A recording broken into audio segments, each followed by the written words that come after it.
গল্পের সিনেমা দাগি, সেই গল্পে প্রাণ দিয়েছেন আফরান নিশো ও তমা মির্জা। দোস্ত, এবারের ঈদে মুক্তি পাওয়া অন্যতম ব্যবসায়িক ছবি হতে চলেছে দাগি, অনেকেই সেটা আগেই বলেছিলেন দোস্ত। আর এবার জানা গেল দাগি সিনেমার টোটাল কালেকশন।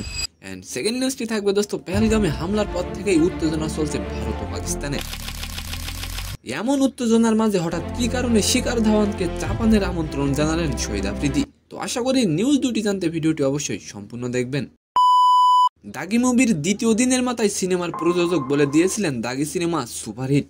মুক্তির 4 সপ্তাহ পরেও সিনেমাটির হল বাড়ছে, দর্শকও টানছে দোস্ত। দাগি মুভিটি দেশের পর বিশ্বব্যাপী হাউসফুল যাচ্ছে। এখন পর্যন্ত দাগি সিনেমাটির রিভিউ বেশ ভালো লেগেছে, সবার অ্যাক্টিং অনেক সুন্দর ছিল। এমত অবস্থায় দাগির প্রযোজক শারিয়া শাকিল জানালেন দাগির টোটাল ইনকাম। দোস্ত, আপনার নিশুকে আপনার কেমন লাগে অবশ্যই কমেন্ট করে যাবেন। ফেসবুকে শারিয়া শাকিল একটি পোস্ট করেন যেখানে দেখা যায় দাগির টোটাল গ্রস কালেকশন 7 কোটি টাকা।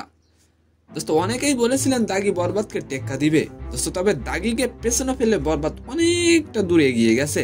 এখন পর্যন্ত বরবাদের টোটাল কালেকশন 62 কোটি 57 লক্ষ টাকা দোস্ত। আর এবার আলোচনা করব আফ্রিদিকে নিয়ে দোস্ত। সম্প্রতি আফ্রিদির এক মন্তব্যের জবাব দেন শিকার ধাওয়ান, যেখানে তিনি আফ্রিদিকে বলেন, আর কত নিচে নামলে তোমরা থামবা, মন্তব্য করার চেয়ে দেশের উন্নতি করার দিকে মন দাও দোস্ত। শিকারের এমন প্রশ্নে আফ্রিদি তাকে পাকিস্তানে এসে চা পানের নিমন্ত্রণ জানান।